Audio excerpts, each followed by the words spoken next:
Alhamdulillah, hadirin dan hadirat yang dirahmati Allah. Pertama sekali marilah kita memanjatkan kesyukuran kepada Allah Subhanahu wa taala kerana dengan limpah kurnia-Nya serta taufik dan hidayah yang Allah Subhanahu wa taala kurniakan kepada kita, dapat kita bersama-sama sekali lagi pada pagi yang mulia ini untuk kita meneruskan pengajian dan perbincangan kita.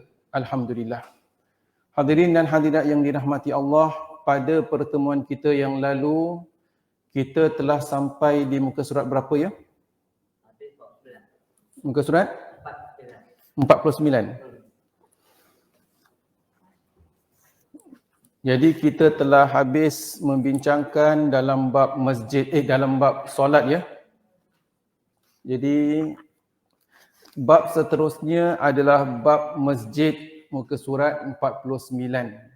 Sebelum kita meneruskan perbincangan daripada bab masjid ini, baiklah insya-Allah sekiranya kita dapat ulang kaji sedikit ataupun mengadakan sesi bebas di mana sekiranya di antara kita ada persoalan atau ada pertanyaan, kemusykilan atau apa juga perkara yang mungkin kita tidak pasti, nescaya kita boleh bertanya dan boleh kita bincangkan bersama. Ya. Jadi sebenarnya hadirin dan hadirat yang dirahmati Allah, kita telah pun habis dalam membincangkan dalam bab solat dan perkara-perkara yang berhubung kait dengan solat. Bab wuduknya, bersuci, bab rukun solat, sunat solat. Tetapi ketika pengajian mungkin kita belajar secara ulang kaji dan mungkin agak cepat, ada perkara-perkara tidak pasti, maka sebelum kita berpindah pada bab seterusnya, maka baiklah kalau dapat untuk kita ulang kaji perkara-perkara yang mungkin kita tidak pasti atau perkara-perkara yang mungkin boleh kita renungkan bersama. Jadi maka dari itu para jemaah, sebelum saya atau sebelum kita berpindah ke bab masjid, saya buka peluang kalau di antara kita ada soalan atau perkara apa juga perkara ingin kita tanya atau kemukakan, boleh kita bertanya ya sebelum kita masuk dalam bab masjid. Dan kalau boleh mungkin hari ini kita tak perlu masuk dalam bab masjid. Kita ada sesi soal jawab, sesi umum untuk kita bertanya soalan-soalan yang ingin dikemukakan. Jadi kalau barang siapa yang nak bertanya boleh tanya direct. Kalau tidak, kalau mereka-mereka yang tak mengikuti kuliah kita di masjid ini, bolehlah bertanya melalui ruangan komen daripada Facebook Live Masjid Qasim, insya-Allah. Silakan, mulakan. Berkenaan muadzin, muadzin boleh. Baik, silakan. Kelebihan muadzin. Masya Allah, Alhamdulillah. Masya Allah, betul. Beliau adalah muadzin di Masjid An-Nur. Masya Allah. Alhamdulillah. Kita mengetahui bahawasanya antara fadilat ganjaran muadzin itu sangat besar. Sehingga Nabi SAW ada menyebutkan, sekiranya kalaulah kita mengetahui fadilat dan ganjaran orang yang melakukan azan dan juga saf pertama, nescaya kita akan merebut. Dan kalau perlu untuk undi, kita akan undi untuk merebut ganjaran dan fadilat tersebut. Antara perkara yang dapat kita mengetahui seperti mana yang telah kita belajar pada pertemuan-pertemuan kita yang lalu, bahawasanya secara umum ya, dalam Islam, barang siapa mengajak kepada kebaikan, ya, kita disuruh ajak kepada kebaikan. Sama ada ajak orang mengerjakan perkara-perkara amalan soleh, berpuasa, bersedekah atau sebagainya. Kita ajak orang kepada kebaikan, kita dapat pahala dakwah. So satu. Kedua, selain daripada perkara dakwah, kalau orang tu amalkan apa yang kita ajak atau tak amalkan, tu perkara kedua. Kita ajak orang kepada kebaikan, itu sudah satu perkara yang dikatakan satu perkara mulia, dan itulah antara perkara-perkara amalan yang dilakukan oleh para anbiya. Wal takum minkum ummatin yad'una ilal khairi wa ya'muruna bil ma'rufi wa yanhauna 'anil munkar. Hendaklah ada satu kaum manusia yang mengajak kepada kebaikan, mengajak orang melakukan kebaikan dan mencegah daripada melakukan kemungkaran. Jadi satu dakwah tu adalah satu ibadah yang sangat mulia. Selain daripada dakwah, kita mengetahui kalau kita ajak orang kepada kebaikan lalu orang itu lakukan, orang yang ikut kita ajaran kita ataupun anjuran kita, dia dapat pahala, kita pun dapat pahala. Kita anjurkan orang supaya bersedekah. Masjid Al-Amin sedang berusaha mengumpulkan dana untuk membangun semula ataupun memperbaiki masjid tersebut atau masjid-masjid yang lain. Kita ajak orang, marilah derma. Orang derma dapat pahala, kita yang ajak pun dapat pahala. Muazzin ni lagi special. Kerana apa? Muazzin, beliau itu melakukan amalan yang dikatakan bukan 2 in 1, bukan 3 in 1, tetapi berbagai in 1. Antara lain, pertama sekali apa yang muazzin lakukan. Muazzin ajak orang untuk mendirikan solat. Sebelum itu dia melaungkan untuk menandakan telah masuk waktu solat. Jadi kita tahu dengan orang dengan laungan muazzin tadi, orang tahu dah masuk waktu zuhur, ada masuk waktu asar, dia pun siap-siap sedia. Selain daripada itu, muazzin ajak orang kepada kebaikan. Apakah muazzin, bagaimana muazzin ajak orang kepada kebaikan? Hayya 'alas solah. Apa tu? Marilah solat. Macam kalau kat kampung dulu, budak-budak tengah main-main, solat. Ini bahasa orang awam, solat. Tetapi secara rasminya, muazzin apabila laungkan hayya 'alas solah, marilah solat. Hayya 'alas solah, marilah solat, seolah-olah dilaungkan itu kepada umum, kepada orang awam, kepada masyarakat. Sebab tu muazzin ketika nak laungkan azan tu, dalam hati dia kena betulkan, bukan untuk bangga, bukan untuk riak, bukan untuk orang puji dia sedap, tak. Ketika laungan hayya 'alas solah tu, niatkan hayya 'alas solah, hayya 'alal falah, marilah menuju kejayaan. Contoh. Maka setiap satu orang yang menyahut seruan muazzin, datang solat, orang tu dapat pahala. Muazzin setiap satu tet ada akaun kat dalam. Masya Allah, ni bisnes. Macam setiap kali satu orang beli satu barang, dia dapat bukan 10%, bukan 20%, 100%.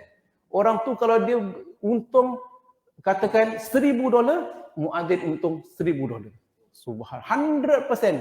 Dan 100% tak ambil daripada orang ni. Ni extra and above. Subhanallah. Ni laungan muazzin ni. Hayya 'alas solah. Bukan hanya demikian. Muazzin, antara dakwah yang dilakukan itu adalah bukan hanya orang menunaikan solat, akan tetapi dia mengagungkan Allah, membesarkan Allah. Seperti mana yang pernah saya sebutkan. Hari ini ada tak sesiapa yang berani pergi ke MRT Kembangan, ke Bedok ke? Allahu Akbar. Allahu Akbar. Berani tak? Tak berani. Jadi, tetapi muazzin, ini pentingnya. Sebab tu ketika mulakan azan tu, Allahu Akbar, Allahu Akbar. Masya Allah. Setiap satu yang dengar tu, naik saksi. Bahawasanya, muazzin telah melaksanakan dakwah. Subhanallah. La ilaha illallah. Tiada Tuhan melainkan Allah. Kita tak mampu pergi Bedok MRT ke Bedok interchange ke pergi mana-mana. La ilaha illallah. Tak boleh. Tetapi daripada saluran azan, penting. Sebab tu azan tu, kalau dapat setiap seorang yang dengar tu, subhanallah, dakwah telah disampaikan. Dan di hari akhirat kelak, setiap makhluk Allah, makhluk tu Allah tu apa? Setiap yang berterbangan, burung-burung, pohon-pohon, semua makhluk Allah di hari akhirat kelak akan naik saksi bahawasanya si fulan ini, muazzin, telah laungkan azan, telah sampaikan dakwah. Allah Maha Besar. Tiada Tuhan melainkan Allah. Subhanallah. Sebab tu kalau dapat peluang, kalau tak dapat peluang, orang merebut, kalau perlu undi, undilah. Tetapi hari ini, subhanallah, kita lihat orang kadang-kadang tak ada masa untuk lakukan azan dan sebagainya. Kita lihatlah contohlah para jemaah yang dirahmati Allah. Pada bulan Ramadan, nak buka puasa, tunggu siapa? Muazzin. Tunggu bila azan. Tu muadzin longkan Allahu Akbar. Bismillah. Contoh. Ini contoh para jemaah. Fadilat, ganjaran para muadzin. Cuma satu perkara sangat penting. Apakah dia? Sangat yang penting itu adalah niat. Perbetulkan niat para muadzin yang dengar. Perbetulkan niat kerana kalau niat ketika kita laungkan azan itu, sedap laungan azan aku ni. Mesti orang semua puji laungan azan. Rosak semua. Niat. Jangan ada sifat riak. Jangan ada sifat bangga diri, nak orang puji, nanti rosak amalan-amalan tersebut. Itu perkara. Selain daripada itu juga, antara perkara-perkara yang kita telah belajar juga adalah kita kalau dapat ikut sunnah Nabi SAW. Laungan azan itu dimulakan dengan apa? Laungan azan dimulakan dengan Allahu Akbar, Allahu Akbar. Ada sebahagian muazzin saya lihat kadang-kala dia mulakan azan dengan bukan Allahu Akbar tetapi dengan selawat. Allahumma salli ala Muhammad wa ala ali Muhammad. La haula wa la quwwata illa billahil aliyyil azim. Allahu Akbar, Allahu Akbar. Salah. Dia nak baca bismillah boleh, memang wajar baca bismillah. Dia nak baca selawat semua, kena baca dalam hati. Tak boleh lafazkan. Kalau dia lafazkan seolah-olah dia telah menambah laungan azan itu. Baik-baik laungan azan itu dimulakan dengan takbir Allahu Akbar, Allahu Akbar. Tetapi kita dengar sebahagian masjid, laungan azan itu memang dia kata belum start lah. Tetapi dia memandangkan dia baca dengan kuat, sama. Jadi Allahumma salli ala Muhammad wa ala ali Muhammad. Atau la haula wa la quwwata illa billahil aliyyil azim. Allahu Akbar, Allahu Akbar. Salah. Ini contoh. Kerana apa salah? Dia telah menambah lafaz-lafaz sebelum laungan azan. Kalau nak baca dalam hati, baca bismillah. Bismillah tu pun tak boleh kita kuatkan. Tak boleh sebelum takbir lalu kita bismillahirrahmanirrahim. Allahu Akbar, Allah. Tak boleh. Kerana kita dah mulakan laungan azan itu dengan tambah basmalah tadi. Jadi kalau kita nak baca bismillah ke, nak istighfar ke, semua baca dalam hati untuk dibezakan laungan azan dengan zikrullah yang bukan azan. Wallahu a'lam bishawab. Dan tahniah para muadzin. Alhamdulillah. Masya Allah. Alhamdulillah. Rebut peluang. Subhanallah. Baik, soalan berikutnya. Silakan. Siapa ada soalan? Silakan. Betul. Ada grup saya beri peluang siapa yang live dulu. Siapa ada soalan? Silakan. Kita menjadi makmum ketika mendengar musyuk mendengar bacaannya imam, kita dah dapat Fatihah ke belum? Tapi kalau kita macam kita nak senangkan hati kita baca lagi, kita kira menambah fardu. Okey, baik. Kadang-kala ketika kita sedang solat berjemaah, kita tak tahu dah apatah lagi kalau imam baca panjang lah. Dah dengar lama-lama, dah baca Fatihah ke belum ya? Ni antara sifat was-was. Sebaiknya kalau dapat kita kikiskan sifat was-was tersebut. Ya. Akan tetapi kalau kita tak pasti, nescaya kita tambah bacaan tadi. Menambah bacaan, apa hukumnya? Baik, para jemaah yang dirahmati Allah, dalam bab solat, kita mengetahui ada sunat-sunatnya, ada rukun-rukunnya. Ya. Dan kalau kita mengetahui perkara-perkara sunat, kalau kita nak tambah, diperbolehkan. Contoh, kita disunatkan membaca Subhana Rabbiyal Azim 3 kali. Bukan berarti kita disunatkan baca 3 kali. Kita boleh baca 5 kali, 7 kali, 10 kali, 21 kali atau kita nak baca unlimited sekalipun boleh. Kita sujud Subhana Rabbiyal A'la. Kita solat sendirianlah katakan. Kita baca Subhana Rabbiyal A'la 10 kali, 20 kali. Silakan, lebih lama, lebih baik, lebih afdal.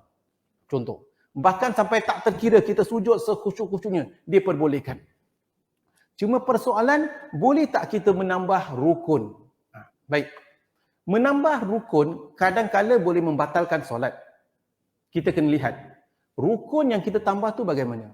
Rukun ada 2 jenis. Satu rukun fi'li, satu rukun qawli. Rukun fi'li itu apa? Rukun fi'li itu adalah perbuatan. rukuk, i'tidal, sujud, duduk antara dua sujud. Ini rukun fi'li. Rukun qauli dalam solat ada 4 rukun qauli. Ya, apakah dia? Rukun qauli itu adalah ungkapan, bacaan. Pertama, takbiratul ihram, Allahu Akbar, bacaan. Kedua, membaca suratul Fatihah, rukun qauli, dia rukun. Ketiga, membaca tasyahud akhir, at-tahiyyatul mubarakatus salawatut thayyibatu lillah. Dan keempat, memberi salam. Ni rukun. Jadi yang lain sunat ataupun ada rukun-rukun fi'li, tetapi rukun bacaan hanya ni 4 saja. Jadi maksudnya persoalannya adalah kalau seseorang itu menambah rukun, apa hukumnya? Menambah rukun fi'li dengan sengaja batal solat.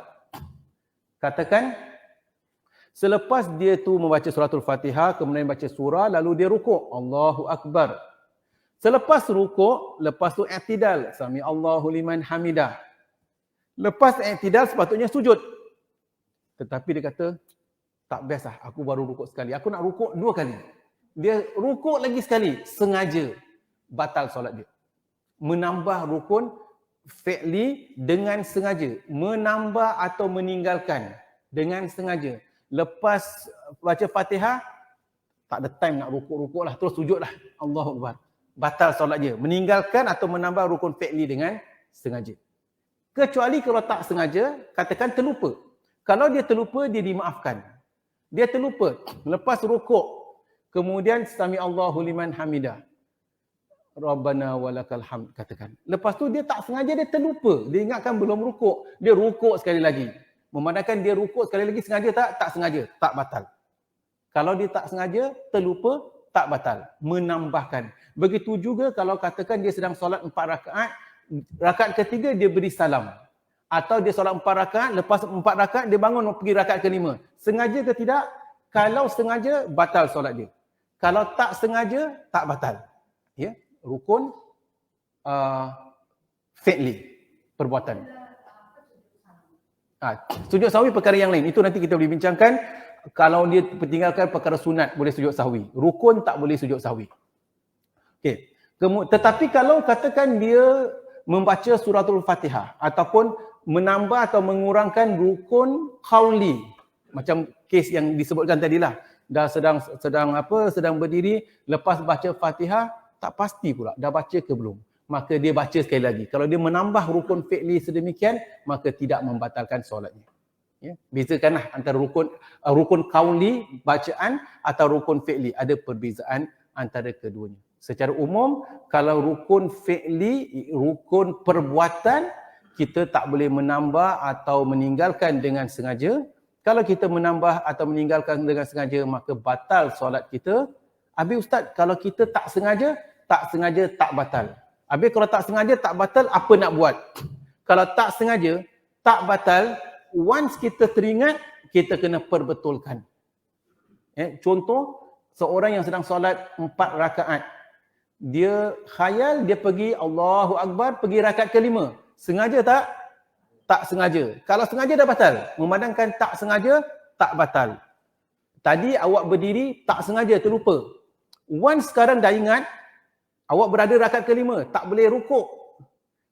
Sekarang rakaat kelima ni, terus kena duduk. Terus pergi tasyahud akhir. Kalau awak berdiri rakaat kelima, tadi terlupa, sekarang teringat. Kalau awak rukuk, berarti awak telah menambah satu lagi rukuk pada rakaat kelima dengan sengaja. Jadi tak boleh. Jadi once kita dah teringat, kita kena go back to the most correct position. Secara umum demikian ya. Wallahu a'lam bishawab. Itu kalau meninggalkan rukun. Kalau meninggalkan perkara yang sunat. Baik, kalau meninggalkan perkara yang sunat, rukun kena buat, maka nescaya kita kena ghostan balik atau perbetulkan di mana kesilapan kita. Tetapi kalau meninggalkan perkara yang sunat, sunat itu dikatakan sunat kerana ianya kalau ditinggalkan tetap tidak batal. Nescaya kalau seseorang itu terlupa satu perkara yang sunat, contohlah sunat dari segi qauliyah. Ketika dia rukuk, dia tak baca subhana rabbiyal azim. Contoh, dia Allahu Akbar rukuk. penat sangat agaknya, ngantuk sangat, dia diam saja. Sami Allahu liman hamidah. Allahu Akbar. Sujud. Katakan ketika sujud pun dia diam. Tak baca subhana rabbiyal a'la pun. Rukuk Allahu Akbar. Allahu Akbar. Sah tak? Sah. Kurang pahala. Tetapi batal tak? Tidak batal. Kerana bacaan dalam rukuk dan sujud tadi bukan dikatakan sebagai rukun, tetapi ianya hanyalah sunat. Sebaiknya kita zikirlah. Kita bertasbih, itu yang terbaik. Tetapi kita bincangkan, katakan orang tu penat sangat atau atas sebab-sebab tertentu, gigi sakit atau sebagainya, nak buka mulut pun tak boleh. Contoh. Ya. Maka sah solatnya. Selain daripada itu, ada satu lagi sunat. Contoh, sunat ketika tasyahud awal. Okay. Kalau seseorang itu sedang berada pada rakaat kedua. Rakaat kedua, sepatutnya selepas sujud, dia tasyahud awal. Tetapi dia terlupa.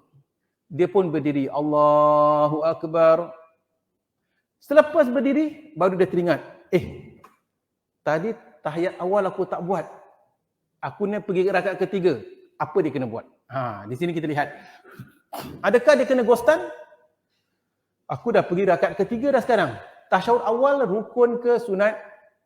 Ianya hanya sunat. Memandangkan sunat, kalau tinggalkan, tetap tidak batal solat dia. Dan dia telah tertinggal kerana terlupa.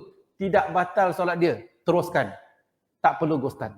Tak perlu reverse balik. Tak perlu pergi rakaat kedua. Teruskan rakaat ketiga, rakaat keempat. Tetapi sebelum tasyahud akhir, sebelum beri salam, selepas ketika tasyahud akhir, fil alamina innaka hamidum majid. Sebelum beri salam, dia sujud 2 kali. Ini dikatakan sebagai sujud sahwi. Sujud sahwi itu hanya boleh kalau kita tertinggal, antara lain contohnya perkara yang sunat tadi. Maka kita boleh sujud sahwi. Atau kita tertinggal perkara yang rukun atau menambahkan rukun. Tetapi kalau tertinggal rukun, kita kena perbetulkan. Kemudian sujud sahwi. Kalau kita menambah rukun, kita kena ghostan balik. Lepas tu sujud sahwi. Tetapi kalau perkara yang sunat, tak perlu rectify. Tak perlu ghostan atau sebagainya. Kalau kita tertinggal perkara-perkara yang sunat, sebagai contoh, kalau kita tertinggal tasyahud awal atau sebagainya. Ya? Wallahu a'lam bishawab. Sujud sahwi, bahasa Melayu boleh cakap? Sujud sahwi. Apa nak baca ketika sujud sahwi? Selepas, bagaimana sujud sahwi? Sujud sahwi itu selepas kita berada pada tasyahud akhir. Kita baca at-tahiyatul mubarakatus salawatut thayyibatu lillah sampai fil alamina innaka hamidum majid. Allahu Akbar. Sujud, lepas tu duduk. Allahu Akbar, duduk. Lepas tu sujud. Allahu Akbar. Sujud kali kedua, lepas tu duduk. Allahu Akbar. Assalamualaikum warahmatullahi. Assalamualaikum warahmatullahi. Jadi 2 kali sujud dan duduk sekali. Apa nak baca ketika sujud sahwi?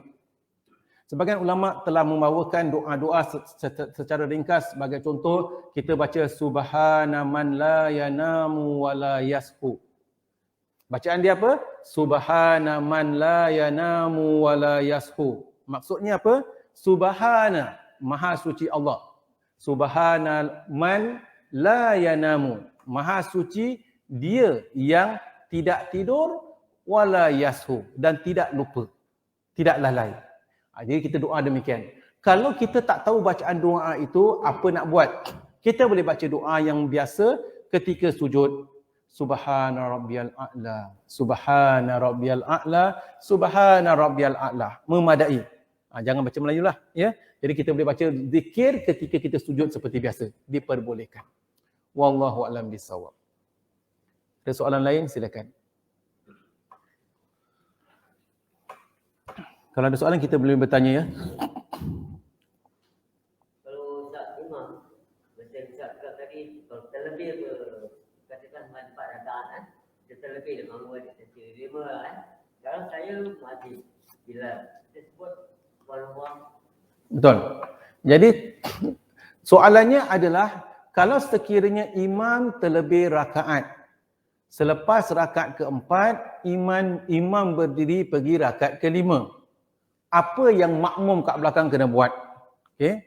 Makmum kat belakang kena khusyuk lah. Kalau imam lalai, jangan makmum semua pun tak lalai bersama-sama. Terutama sekali muazzin. Muazzin kena lebih khusyuk daripada jemaah yang lain. Jadi imam naik ke atas, lepas tasyahud, lepas rakaat keempat, imam Allahu Akbar. Muazzin yang kat belakang tu kena tegur imam. Bagaimana nak tegur? Subhanallah. Jadi ucapan subhanallah tu untuk tegur imam. Jadi imam kalau dengar subhanallah, baru dia mungkin tersadar sikit. Kemudian, okey, baik. Di sini kita test apa yang kita dah belajar. Imam berada pada rakaat kelima. Betul kan? Apa imam kena buat? Rakaat itu dia telah menambah satu rakaat. Sengaja ke tak sengaja? Tak sengaja. Kalau sengaja, batal. Tak sengaja. Memandangkan tak sengaja, tak batal. Tetapi imam tak boleh terus pergi rukuk pula. Menambah dengan sengaja pula. Pada ketika itu, imam terus kena duduk. Ya? Jadi imam kena duduk. Katakan atas sebab-sebab tertentu, imam apabila ditegur, subhanallah. Apa yang subhanallah? Imam terus Pak Bilal kita subhanallah. Imam tak faham, tak dapat message. Imam pun rukuk, Allahu Akbar. Okay. Case tadi. Dalam kes ini batal tak imam? Tak sengaja, imam tak tahu. Imam really tak tahu apa silap dia. Tak sengaja, tak batal. Okay. Soalan kedua dalam kes tadi ini. Para jemaah nak buat apa? Nak ikut imam atau nak duduk? Yes. Para jemaah, Bilal semua yakin memang ni kita dah sempurna 4 rakaat, jangan ikut imam. Okay. Jadi apa nak buat? Ada dua senario, sama ada dia nak mufarakah boleh, ataupun dia duduk belakang imam tu, jangan berdiri sampai imam dah sujud yang kedua, imam pun tasyahud akhir, maka kita pun join imam pada tasyahud akhir, imam beri salam, kita pun beri salam bersama-sama imam. Tak batal ke? Tak batal kerana imam tak tahu. Tak perasan. Tak sengajalah. Kalau sengaja dah ini. Contoh demikian para jemaah. Okey, itu kalau imam menambah satu rakaat tanpa dia sengaja. Tetapi katakan imam pada rakaat ketiga. Okey. Solat sepatutnya 4 rakaat. Pada rakaat ketiga, imam duduk tasyahud akhir. Kita tahiyat awal kan? Kita katakan rakaat kedua. Okey, rakaat kedua tahiyat awal, rakaat ketiga selepas sujud Allahu Akbar. Kita dengar Allahu Akbar, kita pun berdiri. Allahu Akbar. Imam duduk pula. Kita berdiri. Apa nak buat? Di situ muazzin kena subhanallah. Tak semesti muazzin. Orang sebelah boleh tegur imam. Subhanallah. Imam duduk. Kalau imam kena tegur subhanallah, imam dapat message, imam terus berdiri. Tapi imam tak dapat message. Imam tak dapat message, lalu imam baca tasyahud akhir. Assalamualaikum warahmatullahi. Assalamualaikum warahmatullahi. Kes tadi contoh. Faham tak senario dia? Solat 4 rakaat. Jemaah semua dah berada rakaat keempat. Imam duduk rakaat ketiga. Dah baca subhanallah, imam tak faham. Imam lalu terus sampai beri salam. Kita yang berada berdiri ni, ada dua senario sama juga. Siapa yang nak mufarakah berarti keluar daripada jemaah, dia terus solat sendirian, rukuk. Kerana imam dah pergi haluan lain lah, dah pergi rakaat ketiga dan beliau telah membaca tasyahud akhir, lalu beliau beri salam. Siapa nak mufarakah silakan, siapa yang tak nak mufarakah dia masih boleh berdiri. Imam dah beri salam, Assalamualaikum warahmatullahi. Assalamualaikum warahmatullahi.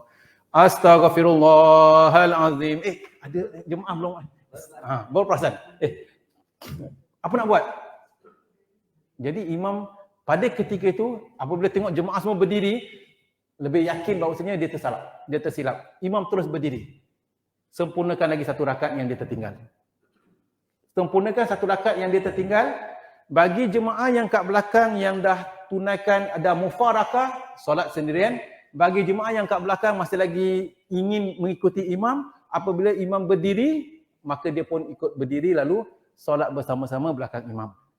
Memandangkan imam tadi telah tersilap, maka imam melakukan sujud sahwi di hujung solatnya dan jemaah yang ikut bersama imam tadi pun sujud sahwi bersama-sama imam.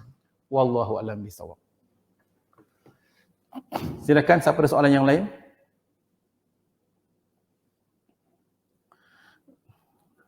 Baik, di sini ada beberapa soalan. Kita lihat dulu ya sebentar.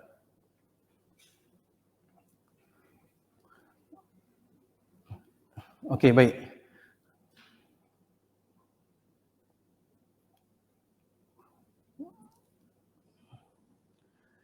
Okay, I have two questions. Okay. How to signal to Imam when he makes a mistake? Should we clap our hands or say Subhanallah? If Imam or individual forget tahiyat awal, only realize on third rakaat, how to rectify? Okay, mungkin sebagainya dah saya jawab lah. Jadi persoalan pertama di sini, sekiranya seseorang itu imam buat silap, dia nak baca Subhanallah atau dia nak tepuk tangan. Di sini ada perbezaan antara lelaki dan perempuan. Kalau lelaki dia baca Subhanallah, ya. Kalau perempuan dia tepuk tangan, ya. Jadi tepuk tangan untuk tegurkan imam, ya. Satu kali jangan kita bukan tepuk begitu, ya. Jadi maksudnya tepuk tangan adalah untuk apa nama dia? Tegur imam tadilah. Jadi mungkin imam terhayal ataupun imam terlalu khusyuk sampai ke alam sampai ke langit lah contoh. Jadi tarik balik imam. Memadai. Jadi kalau imam tersadar, jadi di sini cara menegur. Jadi maksudnya cara menegur lelaki dan perempuan ada perbezaannya, ya.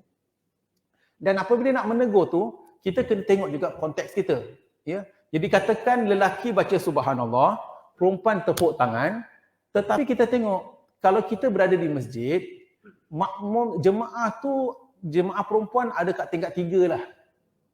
Imam kat bawah. Awak nak tepuk tangan pun tak akan dengar. Ini tanggungjawab para jemaah yang berada di belakang imam tu sendiri. Maksud tepuk tangan itu kalau katakan dia di kalangan ahli keluarga atau jemaah muslimat dengan kalangan jemaah muslimat, imam pun orang perempuan katakan, maka setakat untuk mengingatkan, maka tepuk tangan tadi ada faedahnya untuk mengingatkan. Ini contoh. Baik, if imam or individual forgets tahiyat awal, only realize on third rakaat, how to rectify? Seperti mana yang telah saya sebutkan, tahiyat awal itu adalah sunat. Sekiranya kita tertinggal tasyahud awal, maka tak mengapa. Tak dikatakan batal. Kalau imam tertinggal, makmum boleh ikut imam. Kerana jangan mukhalafah, jangan salah daripada imam. Jangan mukhalafatul imam. Imam berdiri, kita berdiri. Maka imam dalam perkara ini, imam tertinggal tasyahud awal, memandangkan tasyahud awal hanya sunat, tak mengapa ditinggalkan, maksudnya tidak membatalkan solat, maka makmum disunatkan mengikuti imam tadi. Wallahu a'lam bishawab. Baik, soalan berikutnya. Bolehkah ada dua solat yang berjemaah di saat yang bersamaan di dalam masjid atau di rumah? Jemaah yang mana yang saya harus ikuti dan bila saya hendak ikut solat berjemaah? Baik, para jemaah yang dirahmati Allah. Sekiranya di masjid itu ada jemaah, main jemaah, maka sewajarnya tidak wajar ada jemaah yang satu lagi. Semua dituntut untuk berdiri mendirikan solat bersama-sama. Akan tetapi, katakan kalau kita datang lewat sedang tunaikan solat zuhur. Solat zuhur dah habislah.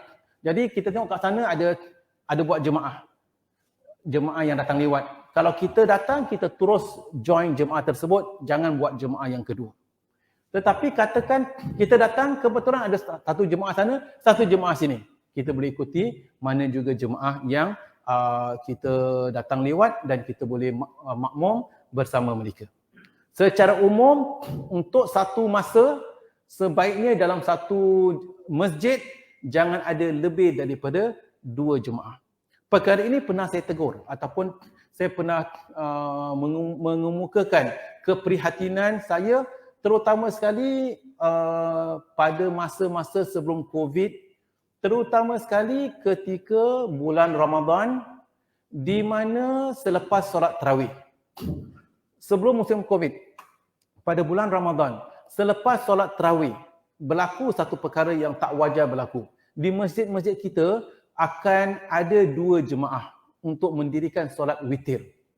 Kalau kita perasan, lepas solat tarawih saja, jemaah masjid, main masjid ada imam tunaikan solat witir. Kemudian ada sebahagian golongan saudara-saudara Islam kita, mungkin daripada mazhab Hanafi katakan, orang-orang India atau sebagainya, akan mendirikan solat witir satu lagi di bahagian yang lain. Tak wajar. Kerana dalam satu masjid itu tidak boleh dan tidak harus dan tidak wajar ada 2 jemaah simultaneously pada satu masa. Mungkin, kenapa perkara ini berlaku? Perkara ini berlaku mungkin bagi mereka solat witir itu wajib. Bagi kita, solat witir itu sunat. Atas dasar demikian, kita tidak mahu solat bersama-sama atau mereka tidak mahu solat bersama-sama atau sebagainya. Perkara ini hanya menunjukkan maaf kata kesilapfahaman atau inverted commas kejahilan atau boleh diperbaiki. Apa yang sebenarnya boleh dilakukan adalah walaupun mereka sangkakan atau bagi mereka solat witir itu wajib, maka tak salah untuk orang yang tunaikan solat wajib di belakang orang yang tunaikan solat sunat.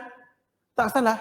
Kita dah belajar bab ini. Diperbolehkan imam solat sunat, jemaah solat makmum solat wajib diperbolehkan. Imam solat wajib, jemaah solat sunat diperbolehkan. Maka sebenarnya seharusnya mereka harus diajak bersama tunaikan solat bersama. Katakan golongan mereka itu tidak selesa pasal kita nak tunaikan wajib sedangkan awak tunaikan solat sunat. Kalau dah demikian halnya, kalau saya dah jadi jawatan kuasa masjid, apa kata selepas solat tarawih, imam kita solat tarawih, solat witir, saya panggil imam awak silakan ke depan. Bagi awak wajib, awak ke depan. Bagi kita sunat, tak apa kita solat bersama belakang awak. Alangkah indahnya kesatuan ummah. Alangkah indahnya bagaimana kita dapat menyatukan daripada perpecahan. Dan itu yang sewajarnya berlaku.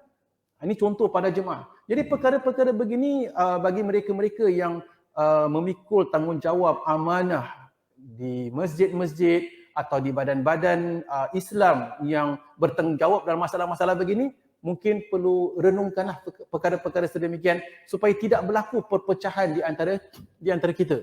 Jadi masalah awak sunat, dia wajib ataupun sebagainya, ataupun dia nak buat 1 rakaat atau nak buat 3 rakaat sekaligus atau nak buat hanya 1 rakaat atau 5 rakaat, semua diperbolehkan. Maka tak menjadi satu masalah. Kalau nak buat 1 rakaat, kita tunaikan berjemaah 1 rakaat. Nak buat 3 rakaat sekaligus pun boleh kita raikan bersama. Ini solat sunat. Betul kan? Ini contoh para jemaah. Di sebahagian tempat pula disebabkan kefahaman politik. Kalau kita pernah baca dululah kalau kat Malaysia suatu masa dahulu, ni masjid ni Imam UMNO, ni Imam PAS. Satu masjid berselisih. Tapi sekarang UMNO dan PAS dah bersatu lah. Alhamdulillah. Kita lihat maksudnya perkara-perkara sebegini tak wajar berlaku. Ya. Wallahu a'lam bishawab. Jadi dalam satu rumah atau satu masjid sebaiknya ada 1 jemaah. Baik, soalan seterusnya. Apabila imam kelupaan 1 rakaat, apakah tindak lanjut makmum? Dah jawablah ya. Tadi kita dah jawab. Apakah yang harus dilakukan makmum yang terbatal wuduk dan berada di saf kedua daripada 10 saf? Baik. Katakan kita solat berjemaah. Ada 10 saf. Okey? Ada 10 saf, kita berada di tengah-tengah. Baru takbiratul ihram, baru rukuk, batal wuduk kita. Bagaimana halnya? Kita tengok, aku dah batal wuduk. Kalau aku nak keluar berwuduk, diperbolehkan. Sempat untuk join rakaat tersebut. Apa yang boleh kita lakukan? Kita boleh keluar jemaah, lalu kita berwuduk, lalu join jemaah balik. Cuma bagaimana nak keluar? Bagaimana nak keluar, kita lihat di manakah keberadaan kita. Kalau kita soft memanjang begitu, kita lebih dekat kepada pintu sebelah ujung, kita boleh keluar, lalu keluar jemaah, lalu berwuduk, lalu join balik. Kalau agak-agak kita berada di tengah-tengah soft, kita berada di tengah. Cara yang terbaik adalah kita keluar begini. Bukan jalan berhadapan dengan orang yang sedang solat, tetapi jalan keluar in between saf tu lah. Jadi kita lalu ke tepi, maksudnya jalan dengan sopan dan perlahan-lahan lah. Jangan pula kita tolak orang yang sedang solat tu jadi kita in between boleh. Tetapi kalau sekiranya kita berada, contohlah di masjid kita dah saf kelima lah. Tengok belakang ada 30 saf. Ini nak keluar ni lagi jauh, lagi memberatkan. Maka kita boleh keluar, belok ke kanan atau belok ke kiri, mana yang lebih mudah. Cuma dalam hal sedemikian, kalau kita keluar ke kanan atau ke kiri akan melalui orang yang sedang solat. Tetapi ini darurat, diperbolehkan. Kita mungkin jangan betul-betul berjalan tanpa rasa hormat. Kita boleh jalan lebih ujung ke depan. I mean, lebih dekat kepada orang yang berada di saf depan tu, rapat ke saf depan tu, supaya ada ruang orang yang rukuk dan sujud. Lakukan seberapa yang termampu, lalu keluar berwuduk, lalu selepas berwuduk, join semula. Cuma ada beberapa perkara hukum. Once orang tu dah keluar, berarti saf dah rongak sebelah, rongak tengah. Jadi memandangkan saf dah rongak tengah, orang yang belakang tu maju ke depan, orang yang di belakang tu maju ke depan, orang belakang maju ke depan, tutup saf. Diperbolehkan. Ini perkara-perkara yang perlu kita memahami lah ya. Wallahu a'lam bishawab. Akan tetapi kalau sekiranya dia terbatal wuduk itu ketika tasyahud akhir. Dah tasyahud akhir. Ini aku nak keluar pun memang tak sempat. Jadi batal wuduk dia. Memandangkan dah batal wuduk dia, batal solat dia. Once dah batal wuduk, batal solat, berarti dia dah tak boleh solat. Katakan dia dah tahiyat, ini rakaat terakhir. Imam dah rukuk, i'tidal, batal. Dia batal, dia nak keluar pun dia tahu tak sempat, dia boleh duduk di situ saja. Nak dekat habis pun kan. Dia tak boleh sujud. Berarti kalau dia sujud dalam keadaan tidak berwuduk. Dia solat dalam keadaan tidak berwuduk. Jadi dia duduk di situ, habiskan solat, jemaah yang lain dia nak keluar, silakan. Dia lihat kepada keadaannya mana yang lebih sesuai. Wallahu a'lam bishawab. Soalan-soalan daripada Facebook ya. Terima kasih pihak masjid kena bantu untuk share soalan itu. Apakah yang harus dilakukan makmum yang terbatal wuduk dan berada di saf kedua? Okey, ni dah. Assalamualaikum, waalaikumsalam warahmatullahi. Bagaimana cara hendak mufarakah? Adakah makmum kena beralih tempat? Terima kasih. Bagaimana cara mufarakah? Apa itu mufarakah? Kita sedang solat berjemaah. Seperti mana kita katakan, seseorang itu mufarakah disebabkan beberapa hal. Mungkin kerana imam tersalah. Mungkin kerana dia berada dalam keadaan terdesak sangat. Imam solat, sedang solat lah ya. Imam baru baca Alif Lam Mim. Terus dia ni baru sakit. Dia hari ni diarrhea dah. Alamak, nak buang air besar. Ini baru Imam Alif Lam Mim ni bila nak habis ni? Contoh. Dan kalau aku ikut imam, nescaya tak mampu. Maka dia nak mufarakah. Diperbolehkan. Dia mufarakah, sama dia solat sendirian, ringkaskan solatnya, lalu dia keluar. Jadi mufarakah tu adalah seseorang yang keluar daripada jemaah. Tidak boleh mufarakah tanpa sebab yang dibenarkan syar'i. Yang dibenarkan syarak. Jadi kalau dia nak mufarakah, bagaimana caranya? Jadi dia hanya kata niat, aku niat mufarakah. Niat dalam hati sajalah. Innamal a'malu binniyat. Setiap amalan itu dengan niat. Maka kalau dia dah niat mufarakah, maka dia telah mufarakah, maka dia boleh solat sendirian. Tak ada lafaz-lafaz tertentu dan sebagainya. Baik, sebentar ya. Ada soalan lain tak dalam grup kita? Apakah yang harus lakukan makmum yang terbatal? Okey.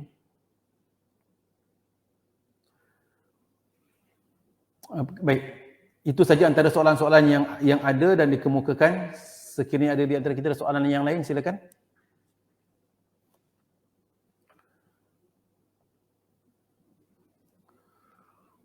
Jadi para jemaah yang dirahmati Allah, daripada perbincangan-perbincangan kita, alhamdulillah telah kita mengetahui bahawasanya dalam bab solat ada perkara-perkara rukun, ada perkara-perkara yang disunatkan, dan antara perkara-perkara yang sangat penting juga para jemaah adalah kita mendirikan solat dengan khusyuk. Cubalah kita laksanakan solat kita dengan khusyuk. Kalau paling tidak, kalau kita tidak memahami Al-Quran, tidak memahami bahasa Arab, setidak-tidaknya ayat-ayat yang kita baca, yang kita pilih itu kita tahu maknanya. Ya, ringkasan setidak-tidaknya suratul Fatihah kita tahu maknanya. Ketika kita baca Maliki Yaumiddin, kita tahu Malik Allah Taala yang berkuasa di hari akhirat. Iyyaka na'budu wa iyyaka nasta'in. Ya Allah, kepadamu aku menyembah, kepadamu aku mohon pertolongan. Jadi kita dapat memahami dan menghayati apa yang kita baca dan apa yang kita berdoa ketika solat. Ihdinas siratal mustaqim. Kita tahu, ya Allah, tunjukilah kami yang jalan yang lurus. Siratal ladzina an'amta alaihim. Jalan mereka-mereka yang telah kau beri nikmat, ya Allah. Ghairil maghdubi alaihim. Bukan jalan mereka-mereka yang kau murkai. Waladdallin. Bukan jalan mereka-mereka yang sesat. Ini contoh. Jadi ketika kita baca Qul huwallahu ahad, katakanlah Allah itu Esa, Allahus samad. Allah tempat meminta, lam yalid wa lam yulad. Allah Ta'ala tidak beranak dan tidak diberanakkan. Nescaya siapa juga mendakwa Tuhan ada anak, semua ni silap. Ini contoh. Jadi maksudnya para jemaah, supaya kita memahami, usahakan untuk mengetahui bacaan-bacaan yang kita baca. Ketika kita Subhana Rabbiyal Azim, Maha Suci Engkau yang Maha Agung. Subhana Rabbiyal Azim. Ketika kita sujud, Subhana Rabbiyal A'la. Solat dengan sempurna, jangan kelang kabut. Jangan solat itu kita seolah-olah, kalau contohlah ya, kita sedang mengabdikan diri kepada Allah, sedang beribadah. Kalaulah kita nak memuji seseorang, nak memuji bos kita atau nak memuji kawan kita atau inilah ya, tetapi kita orang tu ada sebelah, kita macam asal tak indah dengan dia. Dia pun rasa ini tak serius.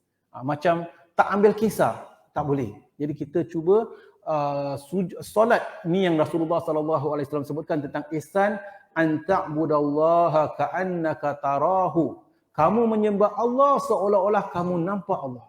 Fa in lam takun tarahu fa innahu yarak. Kalau kamu tidak mampu lakukan demikian, maka ingatlah Allah lihat engkau.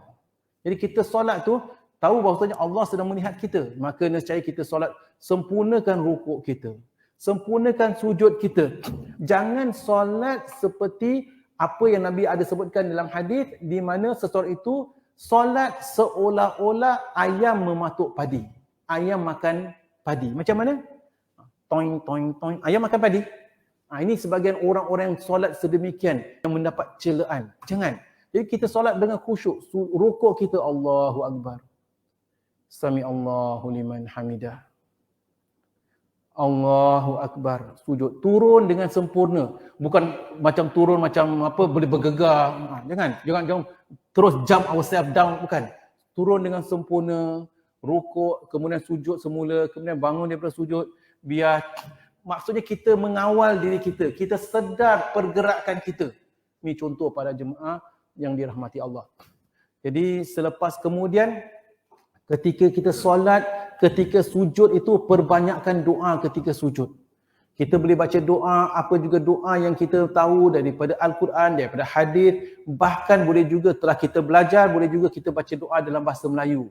Ketika sujud itu adalah seorang hamba tu sangat dekat kepada Tuhannya. Jadi perbanyakkanlah doa ketika sujud, di mana kita dianjurkan memperbanyakkan doa ketika sujud. Ini contoh para jemaah yang dirahmati Allah. Jadi sebelum kita beri salam, selepas kita dah belajar juga. Selepas tasyahud akhir, fil alamina innaka hamidum majid. Di sana ada doa yang kita disunatkan kan. Apakah doanya? Allahumma inni a'udzubika min adzabi jahannam wa min adzabil qabr wa min fitnatil mahya wal mamat wa min syarri fitnatil masihid dajjal. Baca doa-doa sedemikian. Ini contoh pada jemaah. Jadi sebenarnya solat itu bukan setakat apa yang kita faham selama ni yang kena 3 kali. Tak 3 kali. Kita disunatkan sebenarnya bukan 3 kali. Disunatkan 5 kali, 7 kali. Subhan Rabbiyal Azim. Disunatkan selepas ketika i'tidal. Sami Allahu liman hamidah. Rabbana walakal hamd. Ini yang sering kali kita belajar. Tetapi ketika pengajian kitab kita dah tahu ada hadis-hadis. Bukan setakat baca Sami Allahu liman hamidah Rabbana walakal hamd, tapi boleh tambah Rabbana walakal hamd hamdan katsiran thayyiban mubarakan fih. Contoh. Kalau nak tambah lagi mil'us samawati wa mil'u ard wa mil'u ma fis samawati wal ard wa ma bainahuma wa ma syi'ta min ba'd. Kalau kita nak tambah contoh pada jemaah yang dirahmati Allah. Jadi perbanyakkan sujud, perbanyakkan doa ketika sujud dan ketika duduk antara dua sujud. Jangan kita kelang kabut. Kadang-kadang ketika duduk antara dua sujud, kita pun tengok orang solat ni macam mana dia baca. Rabbighfirli warhamni wajburni warfa'ni warzuqni wahdini wa'afini wa'fu anni. Itu kita sedang berdoa. Jadi kalau kita doa takkan kita baca Rabbighfirli warhamni wajburni warfa'ni warzuqni wahdini wa'afini wa'fu anni. Apa yang awak nak? Betul kan? Jadi kita baca satu persatu, kita sedang meminta. Macam, Ya Allah ampunkanlah diriku, Ya Allah. Berilah aku petunjukmu, Ya Allah. Kurniakan aku rezeki. Berilah aku keafiatan. Ini contoh orang yang sedang berdoa. Jadi, Rabbighfirli warhamni, rahmatilah diriku. Wa'afini, wa'fu anni. Contoh. Jadi kita baca perlahan-lahan satu persatu ketika kita berdoa. Begitu juga dalam bacaan-bacaan yang lain. Yang ketika i'tidal tu ramai kalau kadang-kadang kita lihat di Sami Allahu liman hamidah, nak baca Rabbana walakal hamd pun kadang-kadang kita test dia Sami Allahu liman hamidah, Allahu akbar. Bila dia Rabbana walakal hamd? Ketika itu kena i'tidal berserta tumakninah. Contoh ya. Bukan orang lain, kita ni. Jadi kita muhasabah, renungkan. Jadi kita perbaiki, perhalusi bacaan solat kita. Jadi baru kita dapat ketenangan, kenikmatan, mengabdikan diri kepada Allah Subhanahu wa taala. Baiklah para jemaah, memandangkan masa, saya tak tahu sama ada soalan yang lain lagi tidak. Kalau tidak, sampai di sini saja pertemuan kita sebentar ya.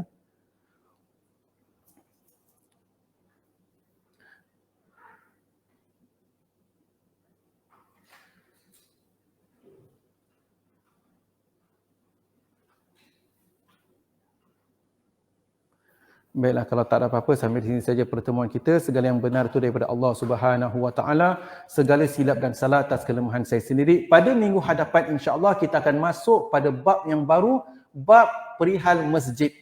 Jadi perihal masjid, perkara-perkara yang bersangkut paut dengan masjid dan sebagainya, dan kita akan kupaskan nanti insya-Allah. Wallahu a'lam bisawab. Aqulu qawli hadza wa astaghfirullahal azim li wa lakum wa lisairil muslimin wal muslimat wal mu'minin wal mu'minat. Subhanakallahumma wa bihamdika asyhadu an la ilaha illa anta nastaghfiruka wa natubu ilaik. Wassalamualaikum warahmatullahi wabarakatuh.